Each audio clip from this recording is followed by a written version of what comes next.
Dans certaines situations, arrête de regarder qui est là, qui est là. Tu cherches quel homme? L'homme est limité. L'homme est faible. L'homme s'arrête. Dieu continue. L'homme a une demeure. Tout celui qui a une demeure est limité. C'est pourquoi Jésus avait dit à cette femme, come on, keep quiet. Ce n'est ni sur cette montagne, ni là-bas, ni à Jérusalem. Parce que celui qui a une demeure est limité. Ainsi, Dieu a refusé de rester dans l'arche comme il était dans l'ancienne alliance. Il dit, maintenant, je suis en tous. Celui qui n'a pas de demeure, il n'est pas limité. Ainsi, Dieu n'est pas limité. En cette saison, on cherche Dieu, on cherche le surnaturel. J'aime le verset 9. Le verset 9, très intéressant. Il dit, seulement ne soyez point rebelles. Dieu est un Dieu d'ordre. Merci. Dieu est un Dieu de discipline. Ne soyez pas rebelles. Josué dit, si l'Éternel, oui, l'Éternel est fort, il est grand, il est puissant, c'est bien. Mais soyez aussi dans la justice de Dieu. Soyez dans la volonté de Dieu. Ne soyez pas rebelles. Dieu ne fera pas les choses simplement parce qu'il est Dieu et que vous êtes son fils. Il ne fera pas les choses parce qu'il est Dieu et que vous êtes sa fille. Ne soyez pas rebelles. C'est le verset 9. La rébellion, on va le dire dans quelques mots. En quelques mots. La rébellion. C'est quoi la rébellion? Selon ces textes, premièrement, ne doutez à aucun moment qu'il peut faire. Douter de Dieu est une forme de rébellion. Ne doutez à aucun moment qu'il peut faire. La différence entre toi et celui qui célèbre les hauts faits de Dieu régulièrement, c'est que celui qui célèbre régulièrement a tué le doute. Dans la vie chrétienne, dans la marche avec Dieu, il faut apprendre à tuer le doute. Il faut l'assassiner. Il faut veiller à ce qu'il reste mort. Le doute doit avoir une tombe dans votre vie. Que le doute ne vive pas. Que le doute n'ait pas de poumon. Que le doute ne respire pas. Quand le doute respire, vous êtes dans la rébellion. Quelqu'un va dire, mais je suis humain. Oui, vous êtes humain. Et vous avez le Saint-Esprit à l'intérieur de vous. Celui qui est en vous est plus grand que celui qui est dans le monde. Oui, mais ce verset ne veut pas seulement dire qu'il est plus grand que vos ennemis. Il veut aussi dire, s'il est plus grand que celui qui est dans le monde, c'est qu'il est plus grand aussi que ta chair. Il est plus grand que tes faiblesses. Et donc, assassine le doute. Le doute affaiblit. Le doute affaiblit. Affaiblit quoi? Votre foi. Le doute affaiblit votre prière. Vous priez, mais il n'y aura pas de résultat parce qu'au fond de vous, vous doutez. Vous priez par formalité. Vous priez parce que vous savez que c'est convenable de prier, mais vous doutez. Vous dites des paroles auxquelles vous ne croyez pas. Oh, Jésus est capable de ressusciter les morts. Vous avez entendu ces amens-là? Il y a beaucoup de gens qui n'ont pas encore assassiné le doute. Vous voulez qu'on vous dise Jésus amène au ciel, vous dites amen. Jésus guérit, vous dites amen. Mais quand on dit Jésus ressuscite les morts, vous dites on ne sait pas. Si, Jésus ressuscite les morts. Vous devez assassiner le doute. Le doute doit mourir. Le doute vous rapproche du diable. Le doute vous rapproche du diable. Mais je veux mieux le dire. Le doute vous place dans une position où vous êtes inférieur que le diable. Parce que la Bible dit que le diable, les démons croient que Dieu existe. Et ils tremblent. Celui qui croit que Dieu existe, il sait que Dieu peut tout. Jacques 2,19. Jacques 2,19. Jacques 2,19. Le démon savent que Dieu existe et il tremble. Et donc, ne sois pas inférieur au diable. D'ailleurs, l'une des raisons pour lesquelles le diable t'attaque, c'est parce qu'il sait que Dieu peut. S'il savait que Dieu ne pouvait pas, il n'allait pas te combattre. L'une des raisons pour lesquelles le diable place des limites dans ta vie, c'est parce qu'il sait que Dieu peut. Il sait que s'il te laisse comme ça avec ta foi, tu peux aller très loin avec Dieu. Il sait que Dieu est capable de beaucoup de choses. Donc le diable ne doute pas. Alors toi, tu le doutes. C'est une forme de rébellion. Ainsi Jésus a dit à une femme, si tu crois, tu verras la gloire de Dieu. Qui est cette femme? Merci. Si tu crois, tu verras la gloire de Dieu. Et après il dit encore, ne t'ai-je pas dit que si tu crois, tu verras la gloire de Dieu. Il suffit de croire. Il s'agit ici de croire. Tu le doutes, tu verras le surnaturel. Crois que l'Éternel est capable de tout et tu verras le Dieu capable de tout faire tout dans ta vie. Ça tombe sur toi qui est derrière. J'ai senti un amen d'autorité. J'ai senti la foi là-bas. Crois que Dieu est capable de tout et il fera tout dans ta vie. Si tu crois que Dieu est seulement celui qui guérit le palu, il va s'arrêter au palu. Si tu crois que Dieu est celui qui délivre du cancer, il va délivrer du cancer. Si tu crois que Dieu est celui qui peut te délivrer de cette opération sans que tu n'ailles à l'hôpital, il va le faire. Nous bénissons le nom de Jésus. Je crois que c'était le jeudi passé où une femme a témoigné qu'elle a mis au monde un bébé sans déformation, n'est-ce pas, pasteur? Oui, levez-vous, vous étiez témoin, sinon on va croire que c'est n'importe quoi. Et donc, cette femme, elle était venue à l'église. On lui a dit à l'hôpital, elle était à terme, que l'enfant était... Tenez-vous de vous, pasteur, c'est vous le témoin du témoignage. La femme était venue, elle dit... L'enfant est mal formé. L'enfant est mal formé. On lui a dit à l'hôpital, si tu mets au monde, tu mettras au monde un monstre. Et donc, le médecin qui lui dit, comme l'enfant a déjà grandi, il faut attendre, accoucher. Et puis bon, ça sera un monstre, donc on doit l'euthanasier. Et puis voilà, c'est fini. Et cette femme est venue, pendant qu'elle venait devant, elle pleurait. Moi je dis, mais madame, comment tu peux avoir une bénédiction et pleurer? J'ai envie de dire à quelqu'un, si Dieu te bénit, ne pleure pas. Ça tombe sur toi au nom de Jésus. Si Dieu t'envoie une grossesse, ne pleure pas. Je parle de la grossesse comme bénédiction. Est-ce que quelqu'un a reçu ça? Si Dieu te bénit cette année au nom de Jésus, ne pleure pas. Que cette bénédiction ne te fasse pas couler les larmes. Je dis à cette femme, mais pourquoi tu pleures? Elle dit, voici ce que les médecins ont dit. On va euthanasier mon bébé parce que c'est un monstre. Je regarde et je dis, oh my God, le Dieu des miracles. Dieu est le Dieu du surnaturel. Ma fille ici, le pasteur Marianne, tu dois voyager avec moi dans le monde. Parce que ma fille a vécu dans mon ministère le surnaturel de tout genre. Elle a été témoin de beaucoup de choses bizarres. Certaines choses que je refusais même que les gens témoignent. Parce qu'il y a des incrédules qui donnent au diable ce qui est à Dieu. Mon frère, Dieu est capable de faire pousser une jambe. Donne-moi un amen normal. Dieu est le Dieu du surnaturel. Ce que tu n'as pas encore vu existe chez Dieu. Le diable n'est rien. J'ai envie de le redire et que quelqu'un m'entende. Le diable n'est rien. Le diable c'est la poussière. Le diable n'a rien du tout. Le diable ne donne rien du tout. Le diable c'est zéro. Ne compare jamais mon Jésus avec le diable. Cette femme vient. Je dis à l'assemblée de lever la main. L'assemblée lève la main. J'impose la main sur le ventre de la femme. Je dis, quand je voulais prier, le Seigneur nous dit, l'ange a déjà travaillé. Je dis, l'ange a déjà travaillé, je n'ai pas de prière à faire. Rentrez, madame. Et c'était le jeudi que le bébé est né normal. Le Dieu des miracles. Acclame le Dieu des miracles. Jésus. Jésus.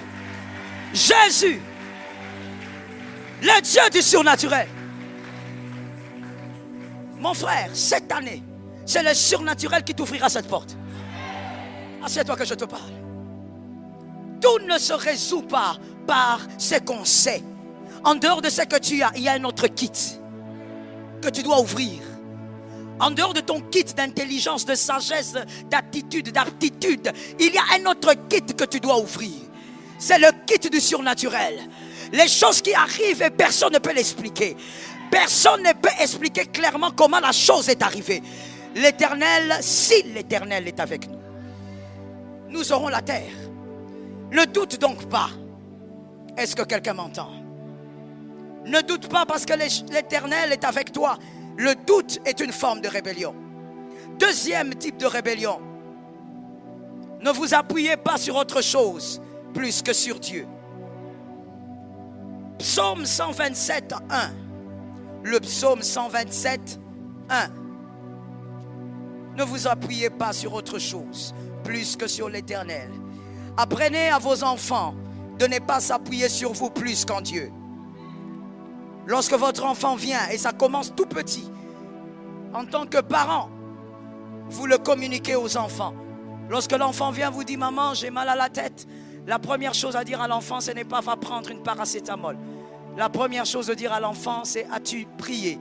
As-tu parlé à Jésus? Montre à ton enfant que Jésus est plus grand que toi. Montre à ton enfant qu'il faut d'abord s'appuyer sur Christ avant de venir vers toi. Psaume 27. 127, merci.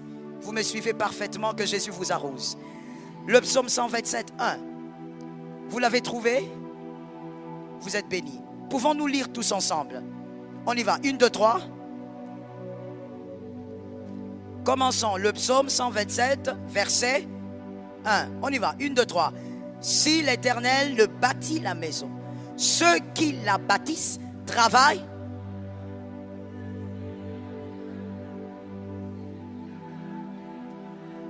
Peu importe quel type de force tu as, face à cette porte, tu as besoin du surnaturel. Peu importe le type de diplôme que tu as, face à ce qui va t'arriver cette année, tu as besoin du surnaturel. Sans le surnaturel, tu peux beau avoir tout ce que tu veux, tu travailleras en vain. Tu feras des efforts en vain. Il y a des portes qui vont s'ouvrir, pas parce que tu as fait des appels, parce que tu t'es mis à genoux pendant 5 minutes. Ça tombe sur ta maison. Ça tombe sur ta maison. Ça localise ta maison. Il y a des portes. Je parle cette saison. Et celui qui m'entend avec l'oreille d'un prophète a compris que je suis en train de prophétiser. Cette saison, il y a des portes, des fenêtres, il y a des ouvertures qui vont s'ouvrir parce que tu t'es mis à genoux pendant 3 minutes. Que quelqu'un dise, mes genoux vont ouvrir les portes. Que quelqu'un d'autre dise, mes genoux sont les codes de la victoire. Assieds-toi avec. Aujourd'hui, il s'agit de ça. Et chacun de nous, aujourd'hui, sort avec une décharge du surnaturel. Le Dieu qui a fait, fera encore. Il est déjà en train de faire, je suis en train seulement d'élever ta foi.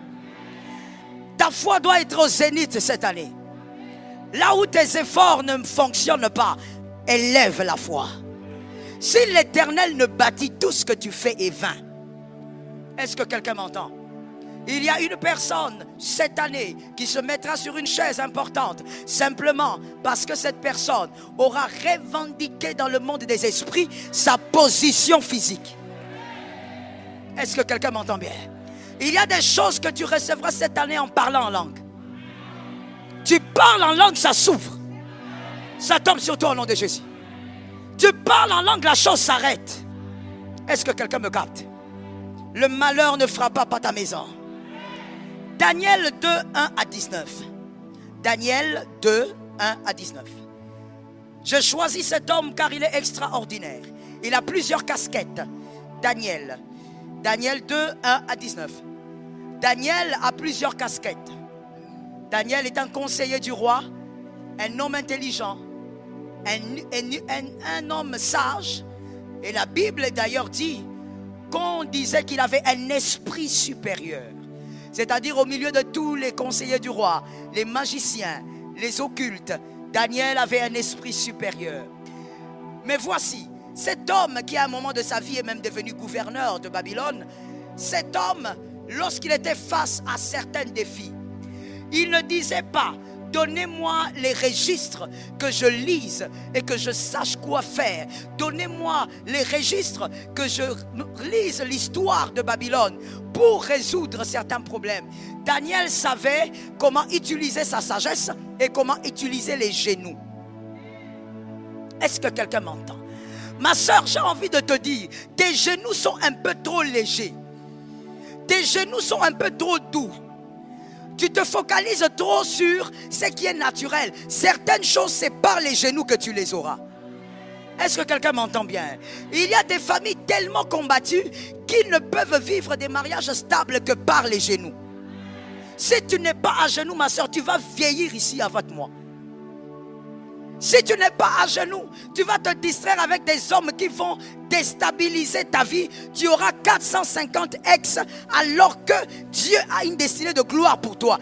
Au-delà du make-up, les genoux. Au-delà des tissages. Au-delà des robes que tu mets. Parle-moi que je t'entende, toi tu m'entends. Au-delà de toutes les caprices que tu fais autour de ta vie. Sans cela, il y a certaines grâces qui ne viendront pas. Les familles ne se ressemblent pas. Quelqu'un m'a dit les familles ne se ressemblent pas. Quelqu'un d'intelligent m'a dit les destinées ne se ressemblent pas. Tu peux sortir d'une famille là où tout le monde vit les choses facilement. Mais toi, tu es David. Les autres sont dans l'armée facilement. Ils sont calmes. Mais toi, malgré que tu es dans une famille où tout le monde vit les choses facilement, toi, tu es David. La destinée est différente. Ce qui est facile pour les autres sera difficile pour toi. Sans les genoux, tu pleureras. Tu dois avoir les genoux à terre en cette saison. La porte qui crie contre toi doit se taire par les genoux. Une bizarrerie arrive en Babylone. Le roi fait un rêve. Ce roi était trop bizarre. Il fait un songe et après, il appelle les magiciens. Il dit à ces magiciens, je fais un songe. Dites-moi quel songe j'ai fait. Les magiciens ont dit, mais raconte-nous ton songe, on va t'expliquer. Non, vous dites-moi ce que j'ai fait comme songe. Il y a des rois bizarres. Le monde a toujours eu des rois bizarres. Et le roi va au-delà, il dit, si vous ne me donnez pas l'explication, je vous tue. Mais nous, on a fait quoi? Qui a fait le songe? Qui a rêvé? Qui a dormi? Qu'est-ce que nous, on a à voir? Raconte-nous ton songe. Non, donnez-moi le songe et l'explication. Sinon, je tue tout le monde demain. Le roi a dit, puisque vous êtes des magiciens, vous êtes censés savoir. Vous êtes des voyants. Vous êtes censés savoir. La nouvelle de la décapitation des conseillers a commencé à s'annoncer partout, à se répandre. Daniel a eu vent de cela. Daniel a dit, c'est quoi cette histoire? Moi aussi je fais partie des conseillers. Mais toi aussi tu seras tué demain. Parce que tu dois donner au roi le songe et l'explication. C'est là où on sait qui est qui. Ça tombe sur une maison. C'est là où on saura qui mange et qui ne mange pas. Daniel a dit, Shadrach, viens. Meshach, viens. Abednego, approche. Nous allons aller à genoux. Le Dieu du ciel va nous donner le rêve. I like it. Le Dieu du ciel, celui qui a donné le rêve, va le donner à quelqu'un d'autre. Je dis cette année, il y a des gens qui vont rêver, toi tu auras l'interprétation. On va te poser la question, comment tu sais? Tu leur diras, je sais. Qui t'a raconté? Personne n'a raconté, l'Éternel a raconté. Daniel est allé à genoux. Il a compris, malgré son intelligence, malgré sa sagesse, malgré toute la connaissance qu'il avait, un homme rempli de connaissances, un homme de science. Mais Daniel a compris. Il a dit, ici il faut faire la différence, sinon on va mourir comme des bêtes. Je dis à une âme, ton intelligence c'est parfait, mais le genou c'est mieux. Daniel a prié avec ses amis. Le lendemain, l'Éternel a donné le songe et l'interprétation. C'est depuis ce jour-là que Daniel est devenu redoutable au milieu des conseillers. J'ai dit à une âme, cette année, le diable va créer des circonstances. Mais toi, par le surnaturel, tu vas aller au-delà. Ne crains pas. N'aie pas peur. Ne doute pas. Si le doute vient, assassine le doute. Si le doute vient, rappelle au doute tout ce que tu as vécu avec Dieu. Lorsque tu sens le doute, dis, oh, en 1900, j'ai vécu. Le Dieu de cette année sera mon Dieu aujourd'hui. Voilà pourquoi les patriarches avaient pour habitude de donner à Dieu le nom de leur expérience. Il faut donner à Dieu le nom de ton expérience. Il faut arrêter de tout le temps l'appeler le Dieu d'Abraham. Oui, tu l'appelles le Dieu d'Abraham parce qu'Abraham a vécu des choses. Mais toi aussi tu as un prénom. Il est le Dieu de toi en quoi? Quel est le nom que tu donnes à Dieu? Le nom de l'expérience. Lorsqu'on adore, il y a des gens qui manquent à dire merci Jésus, merci Jésus, merci Jésus, Jésus, Jésus, Jésus. Qu'est-ce que c'est? Ce n'est pas un appel. Le problème c'est quoi? C'est que tu n'as pas d'expérience avec Jésus, alors tu ne lui as donné aucun nom. Il porte quel nom dans ta vie? S'il porte un nom, tu vas le célébrer par rapport à ce nom-là. Et face aux difficultés, tu vas lui rappeler, tu vas dire, tu es le Dieu de ma résurrection. Tu es le Dieu de ma délivrance. Tu es le Dieu de mon rachat. Ne doute pas. Ne t'appuie sur aucun autre. Daniel a compris qu'ici, il n'avait pour appui que l'Éternel. Je l'avais dit quelque part, je crois que c'était à la Cité Verte, je te le dis aussi. Aime ton pasteur, adore Jésus. Aucun pasteur ne t'amènera au ciel. Aucun pasteur n'est Dieu. Cet amen me dérange. Cet amen me dérange. Cet amen me dérange. Aucun pasteur n'est Dieu. Aucun pasteur ne doit être idolâtré. Aucun pasteur n'est fils Dieu. Seul Dieu est Dieu. Seul Jésus est sur le trône. Aime ton pasteur, respecte ton pasteur, mais adore. Celui qu'on adore, c'est celui qui a le dernier mot. Si ton pasteur te dit de faire des choses qui sont en dehors de ça, fuis. Le jour où je te prêcherai quelqu'un d'autre que Jésus, commence à sortir. Donne-moi un amen de quelqu'un qui m'entend. Le jour où je te présente un autre Dieu, que Jésus de Nazareth, sort de ces lieux et écrit sur la porte à ne pas entrer.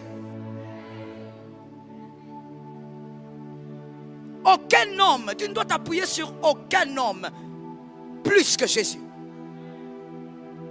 J'étais en train de le dire, je te le dis aussi. Marié ou célibataire, appuie-toi sur Jésus. Plus que tu ne t'appuies sur ta femme, sur ton mari. Il peut arriver qu'on soit marié et qu'on est à 0 mètre de sa femme, mais qu'on se sente seul. Mais elle est à 0 mètre. On mange sur la même table. Mais monsieur, tu te sens seul comme si tu étais en enfer. Et vice versa. C'est dans la solitude que Dieu te révèle qu'il est ton meilleur ami. Ne t'appuie pas sur l'argent plus que sur Dieu. Ainsi dans ta vie, tu dois avoir vécu des tests d'amour. Que quelqu'un me dise le test d'amour.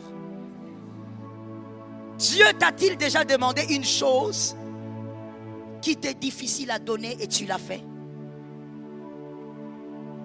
Les tests d'amour. Dieu t'a-t-il déjà demandé tout ce que tu avais et tu as fait? Les tests d'amour. Dieu veut savoir, est-ce que tu aimes ton argent plus que lui? Est-ce que tu aimes ton compte bancaire plus que lui? Est-ce que tu aimes plus que lui? Les tests d'amour. Un jour en priant, je priais avant le coucher avec mon mari. Comme d'habitude, on se tient la main, on prie. Et quand on finit de prier, on prie ensemble et puis il clôture. Pendant qu'il clôturait, il disait, Seigneur, tu sais que si tu me demandes cette maison, je te donne. J'ai ouvert un œil. Mais évidemment, c'est vrai. S'il demande ça maintenant, on donne. On rentre devenir locataire, sans problème. Les tests d'amour. Qu'est-ce que tu aimes plus que Dieu? Tes enfants? Ne t'appuie sur rien. C'est une forme de rébellion. Et Jésus lui-même a dit, celui-là n'est pas digne de moi. S'il aime ses enfants, ses parents, ses frères, plus que moi, il n'est pas digne de moi. Gardez-le. Il y a des hommes qui disent, pour ma femme, je peux tuer quelqu'un. Tu vas aller en enfer. Jamais aller en enfer à cause d'un être humain. L'amour, oui, mais pas pour aller en enfer. Sois prêt à tout pour Jésus. Ne t'appuie sur rien. Compte sur Jésus. Il y a quelqu'un qui est là qui dit, je sais que Jésus aujourd'hui va me délivrer. Et puis en même temps, la tante ici, elle ne répond pas. C'est contradictoire. Si tu comptes sur Jésus, compte sur Jésus. S'il t'envoie le pasteur Marianne, c'est lui qui décide. S'il t'envoie Enoch, c'est lui qui décide. Mais toi, tu comptes sur Jésus. Tu n'as pas les yeux rivés sur Enoch. Appuie-toi sur Jésus. Tu vois pourquoi certaines choses ne marchent pas dans ta vie? Pourquoi tu as raté certaines opportunités? Tu ne sais pas compter sur Jésus. C'est une rébellion. Troisième forme de rébellion. Arrêtez de croire que tout est naturel. Non, tout n'est pas naturel.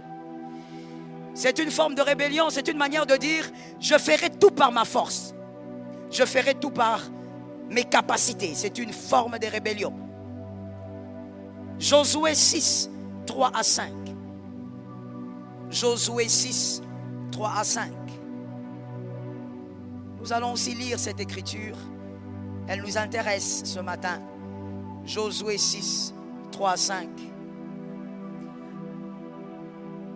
Voici ce qui est dit. Faites le tour de la ville. C'est Dieu qui parle à Josué. Vous tous les hommes de guerre. Quelqu'un m'a dit les hommes de guerre. Alors maintenant, je veux que l'un de mes fils se tienne debout ici. L'un d'entre vous. Je prends la première ligne. Mettez-vous debout. Regardez le peuple, s'il vous plaît. Merci. Regardez le peuple. Ça, ce sont les hommes de guerre. Faites le tour de la ville, vous tous les hommes de guerre. Faites une fois le tour de la ville. Tu feras ainsi pendant 7 jours. 7 jours. 7 sacrificateurs porteront devant l'arche 7 trompettes. J'ai besoin de 7 hommes. Merci de passer. Éloignez-vous un peu du premier. Soyez à 7 seulement. Éloignez-vous du premier, s'il vous plaît. Soyez d'un même côté. Soyez là-bas. Merci. 7. 7 sacrificateurs porteront devant l'arche 7 trompettes. Donc nous supposons qu'entre leurs mains, ils ont 7 trompettes. Vous ferez 7 fois le tour de la ville. Et les sacrificateurs sonneront des trompettes. Quand ils sonneront de la corne, nous sommes à 5, n'est-ce pas? Quand ils sonneront de la corne retentissante, quand vous entendrez le son de la trompette, tout le peuple poussera des grands cris. Alors, la muraille de la ville s'écroulera. Et le peuple montera chacun devant soi. Amen. Ça, c'est très étrange par contre. C'est très étrange et inexplicable. Dieu est en train de donner une stratégie de bataille. Une stratégie de victoire. Il est en train de dire à Josué, Moïse est parti, voici comment tu vas faire. Pour vaincre Jéricho. Pour posséder. Parce qu'il s'agit de ça, la saison. Posséder Jéricho. Alors, Dieu commence à lui dire qu'il va écrouler le mur de Jéricho avec les cris. Que quelqu'un me dise, c'est étrange. Il s'agit de Josué 6.1. Merci d'écrire Josué 6.1. On présente le mur de Jéricho. Un mur barricadé, un mur fort, un mur bien construit pour protéger le peuple de Jéricho. Dieu dit à Josué, ça va tomber avec les cris. Ok, incroyable. Nous comprenons ceci. Ce qui est naturel doit être, on va dire, se doit d'être vaincu par le naturel. On est d'accord avec ça? Ce qui est naturel, c'est doit d'être vaincu par le naturel. Quand le prof te donne un examen, un test, il a utilisé son intelligence pour composer l'examen. Eh bien, toi, tu vas vaincre par l'intelligence. C'est naturel. Tu n'étudies pas, tu n'auras rien. Je me rappelle d'une sœur qui me disait, pasteur, demain ce sont les examens d'État. Priez pour moi. Je lui ai posé la question, tu as étudié? Elle m'a dit un peu. Je dis, va étudier. Ben oui. Ce qui est naturel peut se vaincre naturellement. Comment tu veux que je prie pour toi pour que tu réussisses un examen? C'est quelque chose qu'on arrive à vaincre avec le naturel. Ça a été composé par l'intelligence. C'est par l'intelligence que tu vas vaincre. Et donc, ici, Dieu est en train de dire, de manière surnaturelle. De manière surnaturelle, vous allez crier et le mur va s'écrouler. Alors, avant d'aller plus loin, s'il vous plaît, réfléchissons et nous allons écrire ça. Dieu est en train de nous révéler d'abord quelque chose là, Dieu lui-même. Que Jéricho n'est pas protégé par les hommes. Que ces hommes que vous voyez à l'intérieur de Jéricho, ce n'est qu'une décoration. Que la véritable protection de Jéricho est spirituelle. Que le véritable problème de Jéricho, ce ne sont pas les hommes, c'est le mur. Et donc le mur, pour qu'il s'écroule, ne prenez pas les marteaux, mais criez. C'est-à-dire donc que ce mur est sécurisé mystiquement. Les hommes sont à l'intérieur, mais c'est de manière mystique, avec des œuvres mystiques, que Jéricho est protégé, que le mur de Jéricho est protégé. Ainsi Dieu dit aussi à son peuple, puisqu'ils sont mystiques, vous allez entrer dans le surnaturel. Ça tombe sur la maison de quelqu'un. Ce qui te combat, si ça vient d'un monde mystique, tu vaincras maintenant de manière surnaturelle.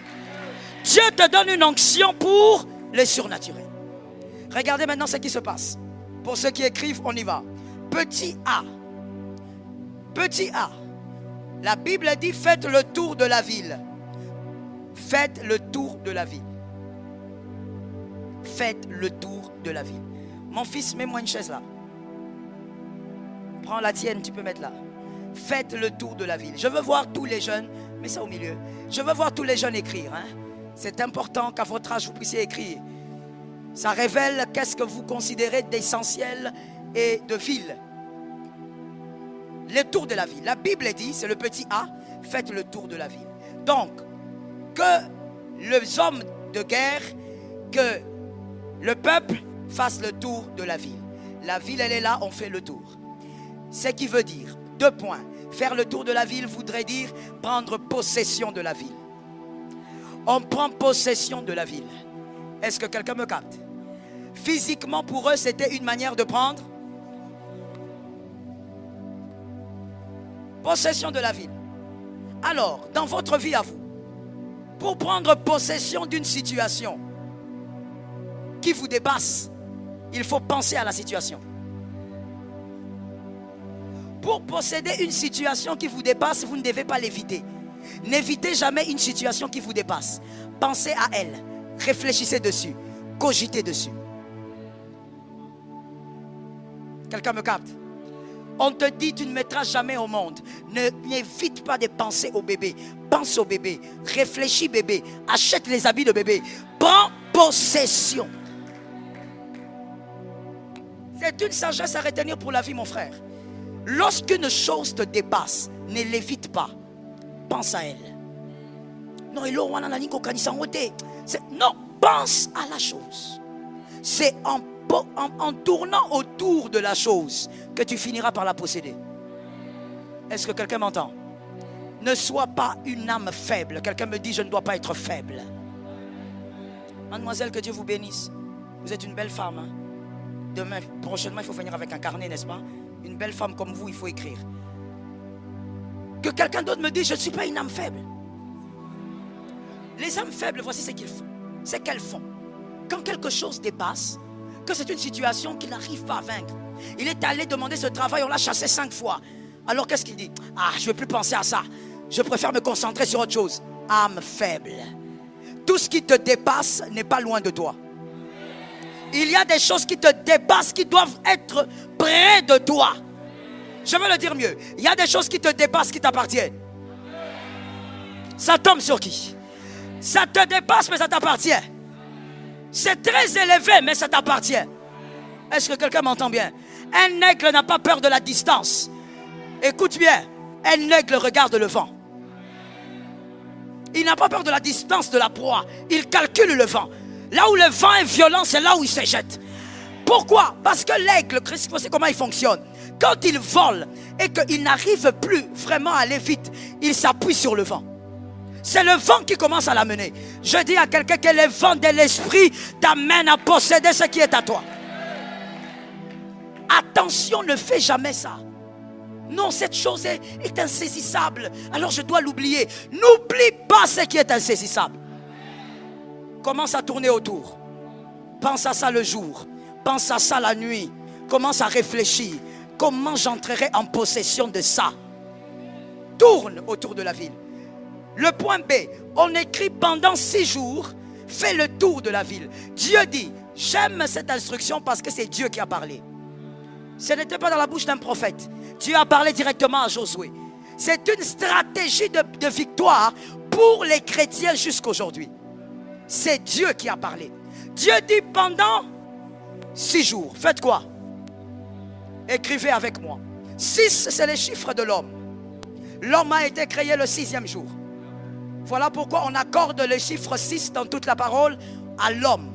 C'est le chiffre de l'homme. Donc, qu'est-ce que Dieu voulait dire? Réfléchis comme un homme face aux situations impossibles. Vois tes limites et tu sauras inviter le Dieu sans limite.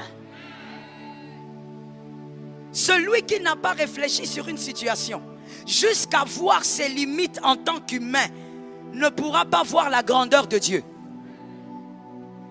Réfléchis comme un homme avec la foi de Dieu.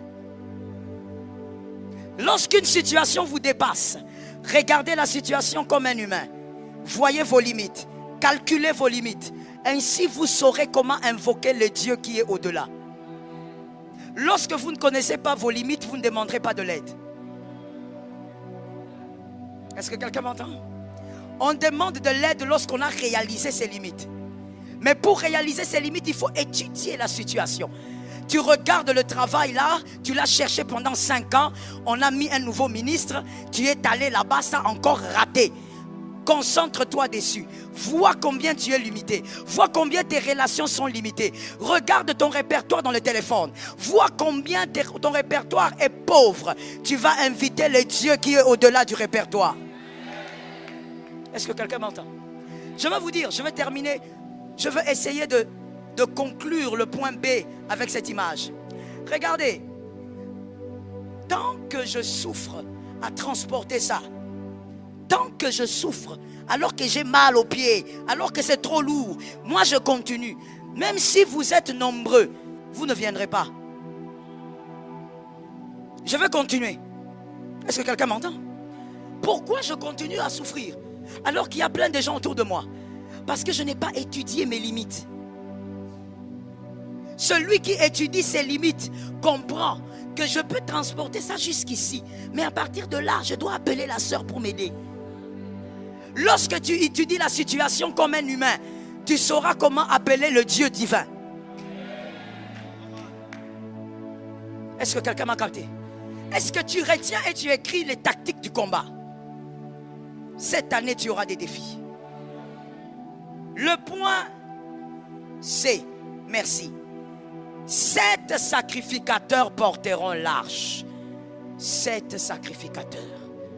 L'arche, c'est là où on gardait les tablettes de la loi, où Moïse avait reçu des dieux. Et on gardait aussi le bâton d'Aaron à l'intérieur. Le bâton d'Aaron qui était sec mais qui avait fleuri. C'était l'image de la présence de Dieu. Et on gardait aussi la manne. Les mannes qui étaient tombées du ciel, on avait ramassé quelques mannes pour les conserver à l'intérieur. C'était l'image de la présence de Dieu. C'est pourquoi quand l'arche partait chez les adversaires, Israël considérait qu'ils étaient terminés. Leur force, c'était l'arche. Et on a dit combien de sacrificateurs? 7. On y va. 7 sacrificateurs. Les 7 sacrificateurs représentent l'autorité de Dieu. L'autorité de Dieu. Mais pourquoi 7? Le chiffre 7, il est d'abord le chiffre du repos. Le Shabbat. Dieu travaille 6 jours. Le 7e, il se repose. Dieu a-t-il besoin de se reposer? Non, il n'en a pas besoin. Ce repos, c'est pour toi. Les 7 sacrificateurs représentent un Dieu qui va t'amener dans le repos. Ainsi, comprends ceci. Lorsque Dieu te met face à Jéricho, il veut que tu comprennes. Après avoir réfléchi sur tes limites, lorsque tu l'auras invoqué, sois sûr que tu vas vers un repos. Après la bataille, c'est le repos. Après la bataille, il n'y a pas de larmes. Mais je croyais que je parlais à quelqu'un. Après la bataille, il n'y a pas. Que quelqu'un me dise les larmes n'ont pas été prévues. Parle pour ta famille, mon frère. Les larmes n'ont pas été prévues. Après cette bataille, c'est la victoire. Après cette bataille, c'est le repos.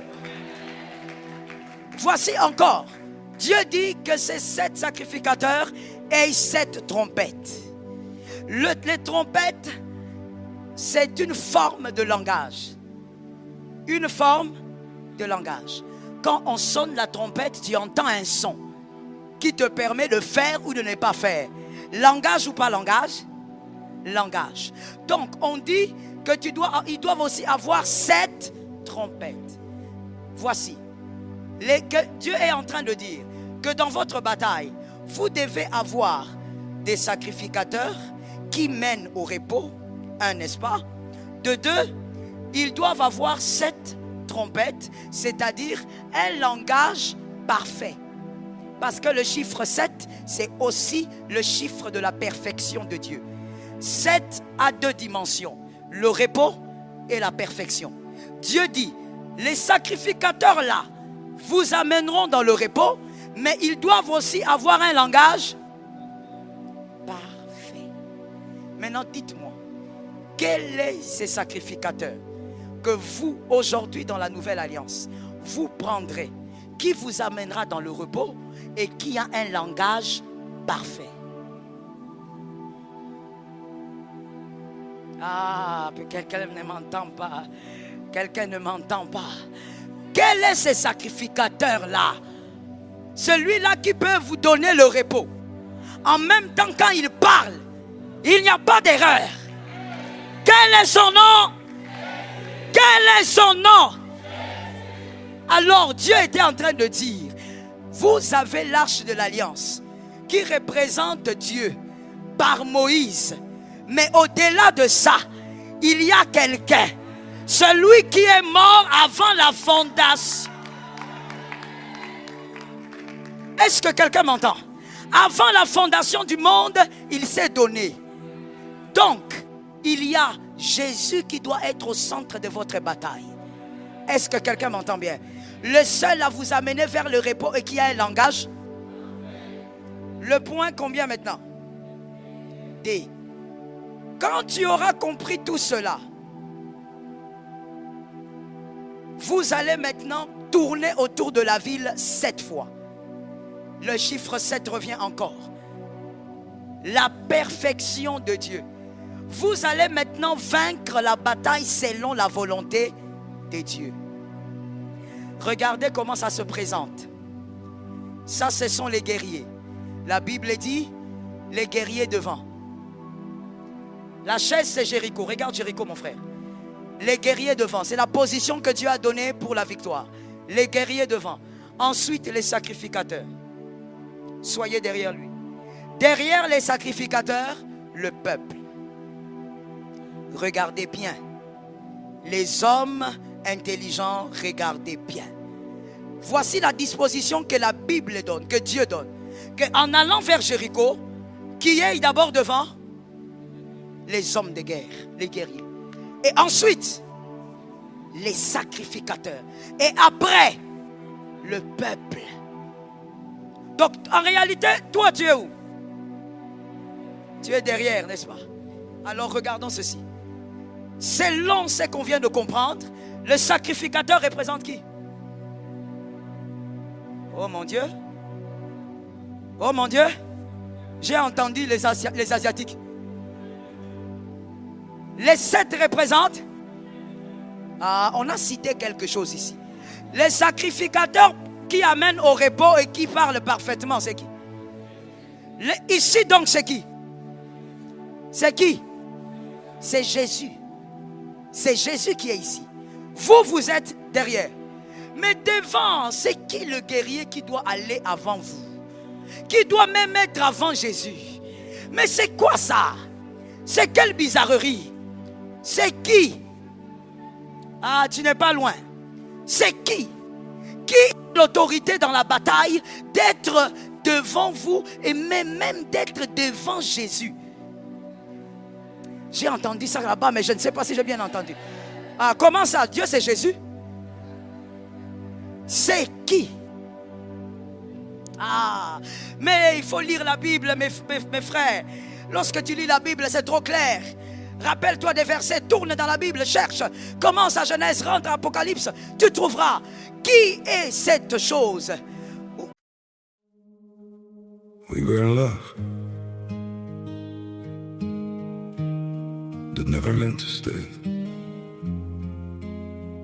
Some things are real,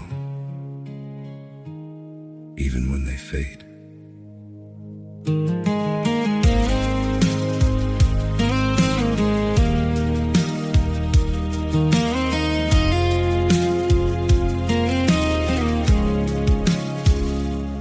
I used to think if we kept holding on, we could bend the truth somehow. But love can't fight what's pulling us apart, and it's breaking us down now.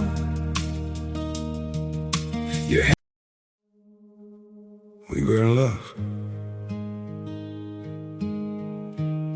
but never meant to stay. Some things are real, even when they fade.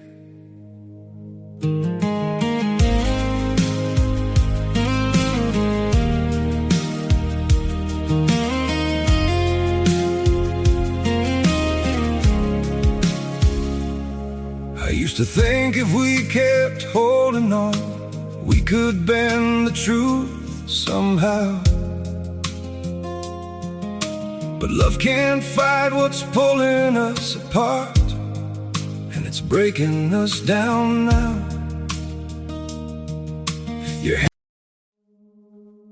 We were in love, but never meant to stay. Some things are real, even when they fade.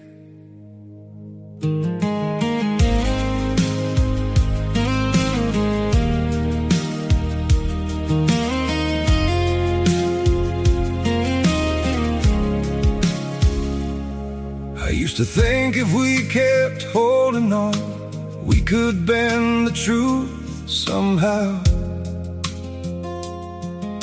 But love can't fight what's pulling us apart, and it's breaking us down now.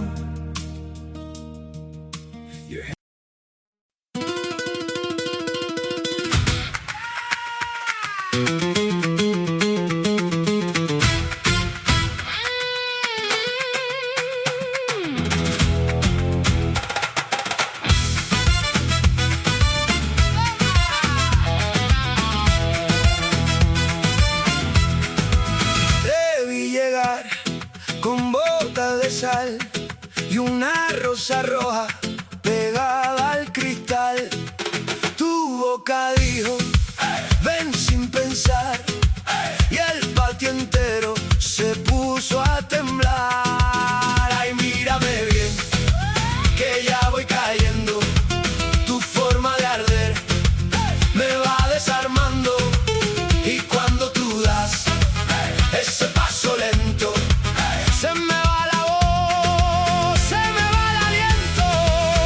Fuego en la mesa, fuego en la mesa. Tú y yo, fuego en la mesa y nadie nos frena. Fuego en la mesa, fuego en la mesa. Quédate, fuego en la mesa hasta que amanezca. Cruza la sala como un puñal, tus manos juegan con mi ansiedad. La noche sabe lo que va a pasar. Si tú me miras yo voy a saltar. Ay, mírame bien, que ya estoy listo. Tu nombre en mi piel suena a destino. Y cuando tú das ese paso lento, se rompe la calma, se rompe el silencio. Fuego en la mesa, fuego en la mesa. Tú y yo, fuego en la mesa y nadie nos frena.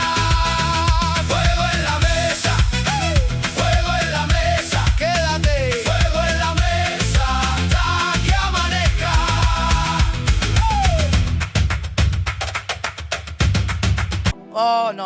Oh non, la parole c'est Jésus lui-même.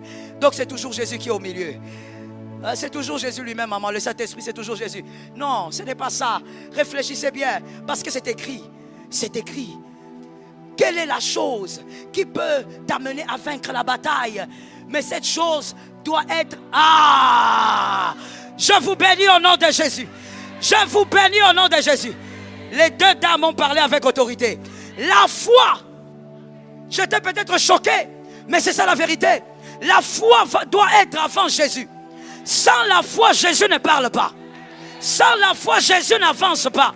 Sans la foi, Jésus n'agit. Ta foi ne peut pas passer après Jésus. Voilà pourquoi il y a des gens, Jésus a refusé, mais leur foi est passée avant. Jésus a donné.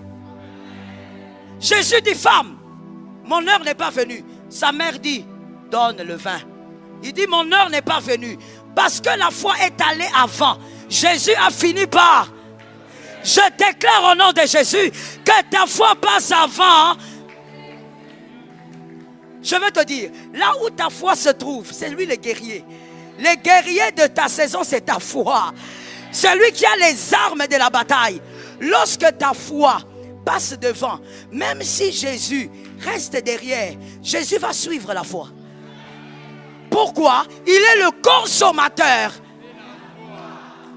Là où il y a la foi, on a dressé la table pour le déjeuner. Là où il y a la foi, on a dressé la table pour le dîner. Jésus consomme la foi. Je vais te choquer en te disant aussi, là où la foi va en avant, Jésus se sent obligé d'honorer la foi. Jésus ne parle pas toujours avant toi. Jésus peut parler après toi. Je ne sais pas, je crois que tu as entendu le français, mais je ne sais pas si tu as compris. Je veux répéter. Jésus n'est pas toujours obligé de parler avant toi. C'est-à-dire, Jésus n'est pas toujours obligé de te faire d'abord des promesses. Tu peux créer tes promesses. Tu peux fabriquer tes promesses. Tu viens là, tu dis, Jésus, moi je crois qu'aucun de mes enfants ne mourra avant 80 ans. Tu crées ta promesse. Et parce que tu crois, Jésus localise la foi. Il honore la femme qui saignait n'a pas attendu que la foi vienne, que Jésus parle. Non, non. Elle avait la foi. Elle a commencé à chercher Jésus. Elle cherche Jésus. Les gens la fouillent parce qu'elle saignait. Elle avait une tenue chez les Juifs qui révélait que cette femme était impure. Elle cherche et puis elle touche. Jésus dit, oh, qui m'a touché? Une force m'a quitté. Qui m'a touché? C'est-à-dire, qui a pris la chose avant que je ne donne? Est-ce que je peux parler sur une vie? Est-ce que je peux parler sur une vie? En cette année, par ta foi, prends ce que Jésus n'a pas libéré. Prends ce que Jésus n'a pas donné. Va chercher la chose par la foi. La foi. Frère, si tu prends Jésus, tu mets devant. Ta foi, tu mets derrière. Jésus ne bougera pas. Car Jésus n'agit pas en dehors. Il est écrit. Sans la foi, il est impossible. Que les hommes intelligents appellent impossible. Épelez.